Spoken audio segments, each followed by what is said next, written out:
Market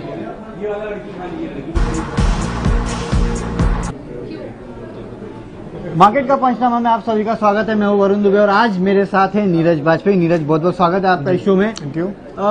लगातार 8वां दिन गिरावट का। एक समय तो लगा था कि अब ये गिरावट थम गई है, 7 दिन की गिरावट के बाद। आज जिस हिसाब से हम दिन भर ट्रेड कर रहे थे, लेकिन आखिरी घंटों में फिर वही बिग वाली। और इनफैक्ट इस साल यानी कि 2019 में ये दूसरी बार है जब हमने 10,600 का आंकड़ा जो है वो तोड़ा है। इसके पहले एक ही बार तोड़ चुके थे, लेकिन उसके ऊपर हम जाके क्लोज हुए थे। आज भी उसके ऊपर क्लोज हुए, लेकिन मार्च भी ऊपर थे। 4 पॉइंट के आसपास की तेजी थी उसके ऊपर अगर देखें तो नीरज हाल काफी खराब है। बेशक, बल्कि सुबह आपको लग रहा था कि ऐसा होगा? नहीं, सुबह बिल्कुल नहीं लगा था कि इस तरह की गिरावट आएगी करके। दरअसल देखिए, मार्केट सुबह जब हम लोग बातचीत कर रहे थे एकदम 6:57 वाले शो में, तो मैंने एक चीज कही थी कि ध्यान रखना चाहिए कि हम इसमें ग्लोबल मार्केट का आपको रोज अपडेट बताते हैं, अवेयर करते हैं क्या चल रहा है, लेकिन उससे हम क्यूज लेते नहीं है। रीजन ये कि हमारे देश में इस समय जो जियोपॉलिटिकल स्थिति है वो काफी तनावपूर्ण है। आज पाकिस्तान के प्रधानमंत्री इमरान खान ने बयान भी दिए तमाम तरीके के। तो जो ये सिनेरियो है, इसमें जब तक क्लैरिटी नहीं आ जाती और इलेक्शन सामने है, तब तक बाजार अपना थोड़ा सा डरा सहमा है। तो जैसे ही ऊपर जाता है और जिसका प्रॉफिट बन रहा है, लोग निकल वो उसको लगता है कि लेके बैठना ज्यादा बेटर स्ट्रेटजी, और कहीं बाजार भागा थोड़ी जा रहा है। और पैसा दोनों साइड में बनता है, लॉन्ग में भी बनता है, शॉर्ट में बनता है। तो मार्केट में इनहेरेंटली यानी अंदरूनी तौर पर उसमें बहुत स्ट्रेंथ नहीं है, इसलिए जब भी ऊपर जाता है मार्केट में प्रॉफिट बुकिंग हो जाती है। और आज भी बिल्कुल वैसा ही हुआ। और जो लेवल आपने बताया ना 10,600 का, ये बहुत महत्वपूर्ण लेवल है। इसके ऊपर अगर वो 1-2 पॉइंट बंद हो रहा तो थोड़ी राहत सांस ले, लेकिन बहुत सारे चैनल्स ब्रेक हो रहे हैं और अगर ये और नीचे जाए तो मुझे आश्चर्य नहीं होगा। तो हालत खराब है और ग्लोबल को तो हम बिल्कुल रिस्पेक्ट ही नहीं कर रहे हैं। ऐसा लग रहा है कि अरे बताओ, छोड़ ही दिया है। अमेरिका बंद था कल, और परसों इतनी बढ़िया रैली हुई, उसके बावजूद हम टिक नहीं रहे हैं। चलिए, हालत काफी खराब है, देखना होगा। और हमेशा ये ऊपरी लेवल पे आती है प्रॉफिट बुकिंग, और हमेशा सेकंड हाफ में आती है। तो कॉशियस है, जब भी इस तरह की तेजी देखने मिले ना, तो एक बार कॉशियस रह जाए, क्योंकि हो सकता है कि सेकंड हाफ में इसी तरह का मूव आपको देखने मिले। चलिए, अब सवाल जवाब का सिलसिला यहाँ शुरू करते हैं। और काफी लोग काफी दिनों से रिलायंस, ये जो ADAG पैक है ना, इसके ऊपर काफी सारे क्वेश्चन पूछ रहे हैं। आज भी स्पर्श गुप्ता है, ये पूछ रहे हैं Reliance communication long term view 10,000 share लेके बैठे हैं 6 रुपए के भाव पे। Reliance capital, Reliance communication. नहीं, ये देखिए, ये तो भाई जिसने भी लिया है उसको मेरी सलाह ये है कि आप थोड़ा उससे बचें। चवन्नी ठन्नी भी मिल रही हो तो उससे निकल जाएं, क्योंकि इसमें मजबूती नहीं है, बहुत वीक काउंटर है। और जो इनको मोहलत मिली है ना 6 महीने की, सितंबर तक के लिए, उसकी वजह से कुछ रौनक स्टॉक्स में कल दिखी थी। हम लोगों ने सुबह 2020 में रेकमेंड भी किया था, लेकिन वो ट्रेडिंग कॉल्स थी, पैसा बना निकल जाइए, लेके मत बैठिए, बिल्कुल नहीं। मेरी सलाह ये होगी कि आप अगर ब्रेक इवन पे भी है ना, तो भी निकलने में बेहतरी है। हाँ, ये ज्यादा बेटर होगा, क्योंकि इन स्टॉक्स का कोई भरोसा नहीं, 1-2 रुपए कब हो जाएगा। चलिए ठीक है, अगला सवाल यहाँ लेते हैं वीरेंद्र चौधरी का। HDFC कहाँ पे रुकेगा? इनफैक्ट नीरज, में काफी दिनों से देख रहा हूँ ये जो HDFC ट्विंस है ना, इनकी हालत काफी खराब रहती है। गिरावट में ये सबसे आगे रहते हैं गिरने में, हैवी वेट्स। ये ऐसा हो क्यों रहा है और ये कहीं रुकेगा, सही में रुकेगा क्या? देखिए, मुझे एक चीज सिंपल सी लगती है। ये HDFC ट्विंस में बहुत सारे लोग कहते हैं कि थोड़ा प्रॉफिट बुकिंग होनी चाहिए।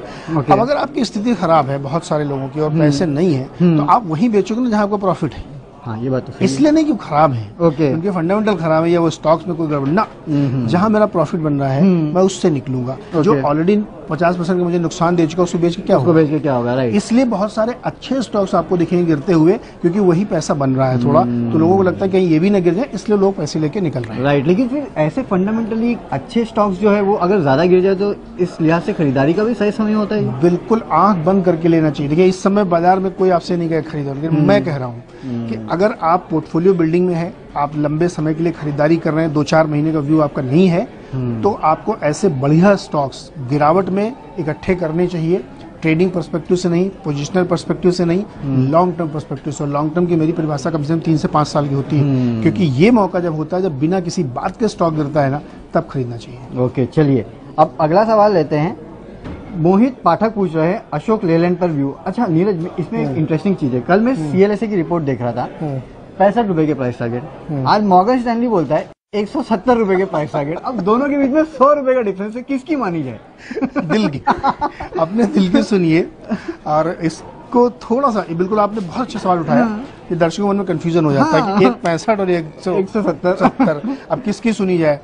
तो उसमें आपको ये ध्यान रखना है कि इसमें एक चीज जो अभी प्ले अप कर रही है वो है कमर्शियल व्हीकल का साइकिल, सीवी साइकिल थोड़ा सा स्लो डाउन हुआ है, दबाव में है, इसलिए से बिक रहा है क्योंकि वो सीवी के सबसे बड़े प्लेयर है। दूसरा एक इलेक्ट्रिक की स्टोरी प्ले हो रही, तो उसमें उनको एंट्री लेनी है, फिर कैपेक्स करना है, वो कैसे उसको पैन आउट करेंगे, ये 2 फैक्टर्स कर रहे हैं। लेकिन ये जो सीवी साइकिल अभी डाउनटर्न में दिखता हुआ दिख रहा है 1-2 महीने से, ये हमेशा नहीं चलने वाला है। ओके, अगर आप 2 महीने पहले की इन्हीं लोगों की रिपोर्ट पढ़ें, हाँ, तो ये आपको उसी रिपोर्ट में आपको मिलेगा कि ये सीवी साइकिल एक लो फेज में जा रहा है और यहाँ से फिर उठेगा। तो इसलिए जो लोगों का नजरिया ट्रेडिंग वाला है वो तो दिन के कॉल देखें, लेकिन अशोक लीलैंड या इवन मैं तो कह रहा हूँ टाटा मोटर्स भी, ओके, जिस दिन टाटा मोटर्स ने 27,000 करोड़ रुपए का घाटा दिखाया था, इम्पेयरमेंट किया था जब उसने, उस दिन रात में मैंने एक ट्वीट लिखा था कि 150 से मुझे बहुत अट्रैक्टिव लगता है। ओके, तो कई लोगों ने ट्वीट पे पूछा कि कोई आपका सहयोगी जो कह रहा है कि हॉरिबली एक्सपेंसिव है 150 पे भी, राइट, तब भी मेरा यह बिलीव था, मैं ट्विटर की डिबेट में नहीं पढ़ता, लेकिन आज आप उसका भाव देख लीजिए। देखिए,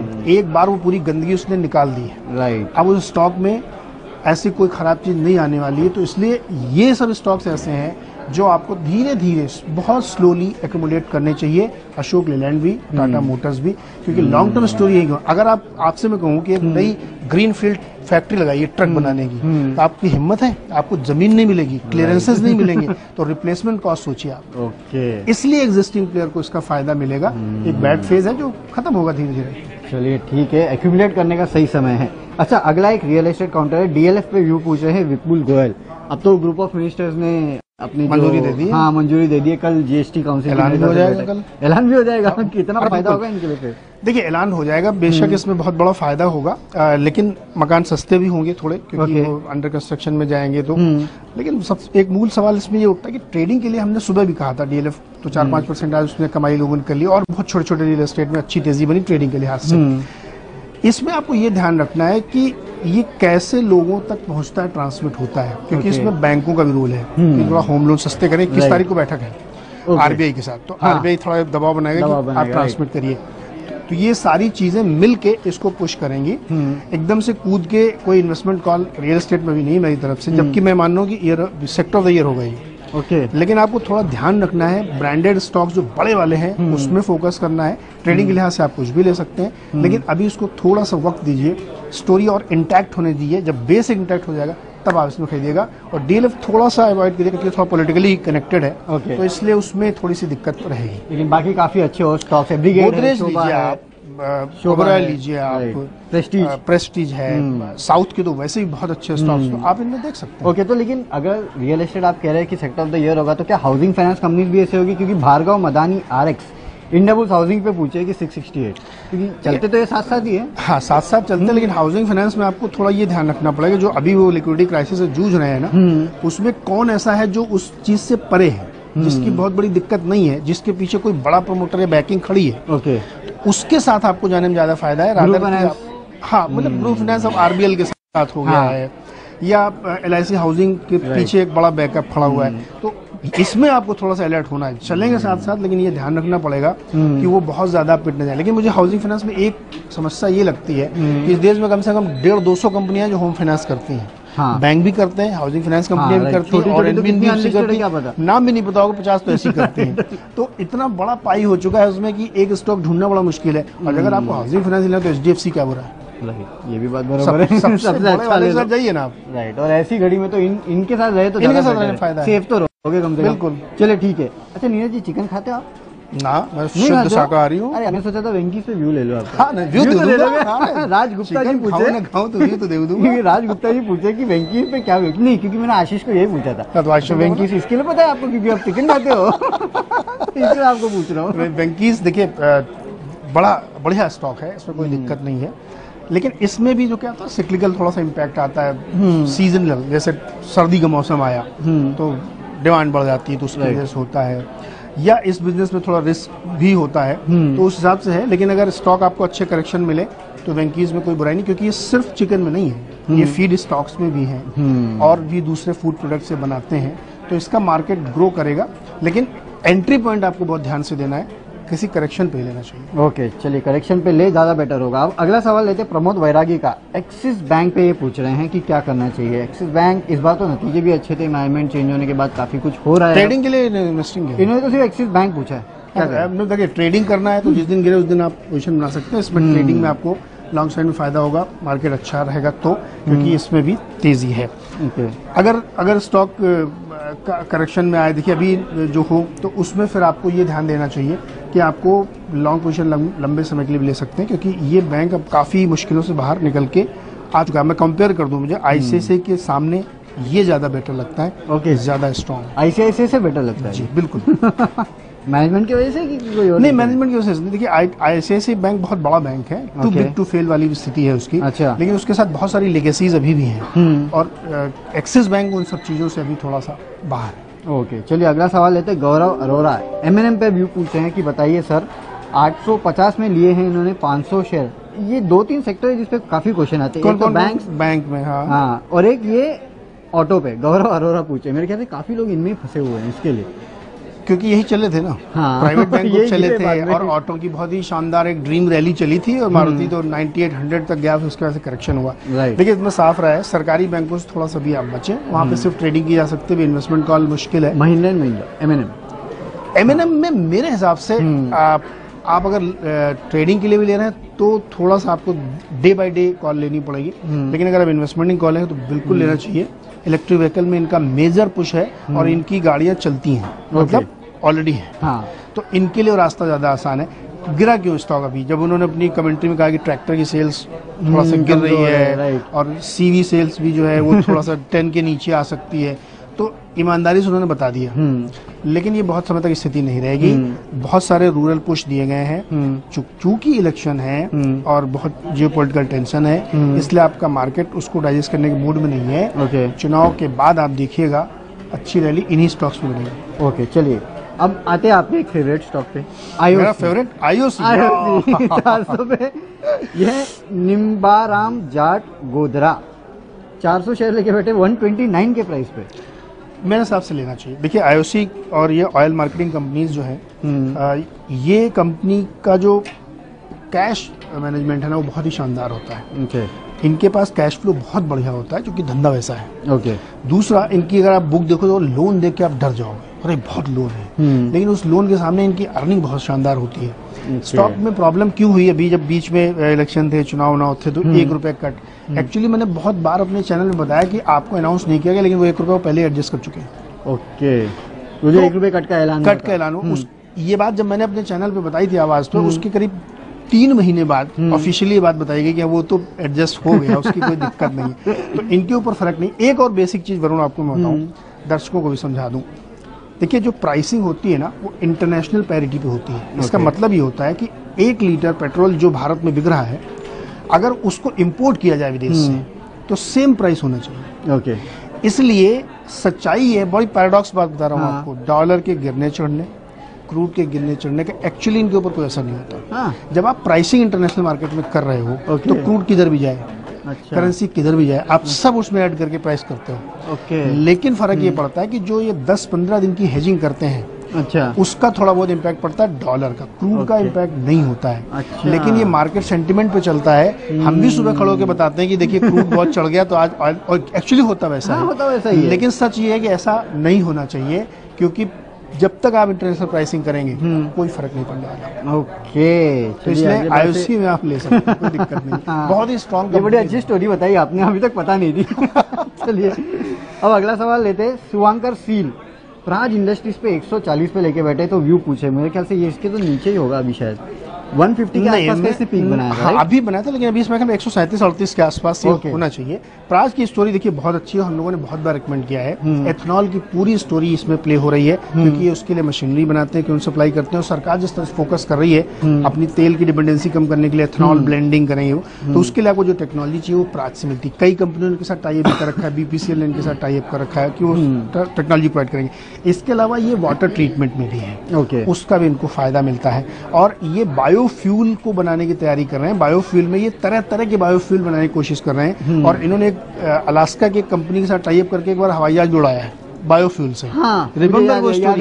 मुझे याद है। तो अगर वो स्टोरी आगे बढ़ती है और ये उसमें बड़ी सक्सेस ले आते हैं, तो ये स्टोरी गेम चेंजर हो सकती है। लेकिन इसमें वक्त लगेगा, इसमें कोई शक नहीं। लेकिन स्टॉक बहुत बढ़िया है, लिया जा सकता है ट्रेडिंग के लिहाज से भी और इन्वेस्टमेंट के लिहाज से। ओके, चलिए अगला सवाल सागर शाखा है। ये ब्रिटानिया में पूछे कि लॉन्ग टर्म के लिए एंट्री सही है। देखिए ब्रिटानिया के लिए तो कोई भी लेवल पे ले लो आप, एंट्री सही है। आप बिल्कुल सही कहा। हाँ। जब तक आप गुड डे बिस्किट खाते रहेंगे ना, तब तक आप ब्रिटानिया लेते रहिए। जिस दिन आप बिस्किट खाना बंद कर देना, उस दिन ब्रिटानिया बेच दीजिए। नहीं, उस दिन याद है अपन वो शो कर रहे थे एक मेरे ख्याल से बजट के पहले का, हाँ, तब हाँ। मैंने ब्रिटानिया के बारे में और इंडेप्थ जाके पढ़ी तो मैंने देखा 4 साल में डिस्ट्रीब्यूशन इनका एचयूएल से ज्यादा हो गया। ये हाल हो मैं गया। एक छोटी सी स्टोरी बता दूं। हाँ बताइए। उसको चैनल चेक कहते हैं, तुम लोग अपनी भाषा में कहते हैं। राइट। मेरे घर के पास एक दुकान है जो जनरल स्टोर टाइप का है, उसके यहाँ Okay. बिस्किट उसकी सब मिलता है। तो उसका एक बिस्किट मिलता था मैकविटीज, जो लिस्टेड नहीं है। हाँ ठीक है। लिक्विडिटी, ओके उसका जो डाइजेस्टिव बिस्किट था वो बढ़िया टेस्टी था, तो मैं उसको खरीदता था। ओके। एक दिन अचानक वो नहीं मिला वहाँ पे, मुझे उसकी जगह ब्रिटानिया का डाइजेस्टिव रखा हुआ था, फाइबर Okay, वाला। okay. सेम प्रोडक्ट है, खाली ब्रांड अलग है। मैंने उससे पूछा कि कहाँ गया वो, बोला साहब उसकी डिस्ट्रीब्यूशन खराब थी, वो चला गया, अब तो दे ही नहीं पा रहा, इसलिए बंद हो गया। ओके। और सब तरफ ब्रिटानिया, तब से उसकी दुकान में ब्रिटानिया ही है। और जबकि उसकी दुकान से मुश्किल से 150-200 मीटर की दूरी पर हाँ। मैकविटीज का होलसेलर है। बताइए। तो ये डिस्ट्रीब्यूशन का खेल ये है। डिस्ट्रीब्यूशन की पावर है ब्रिटानिया की, जो गांव-गांव तक में है।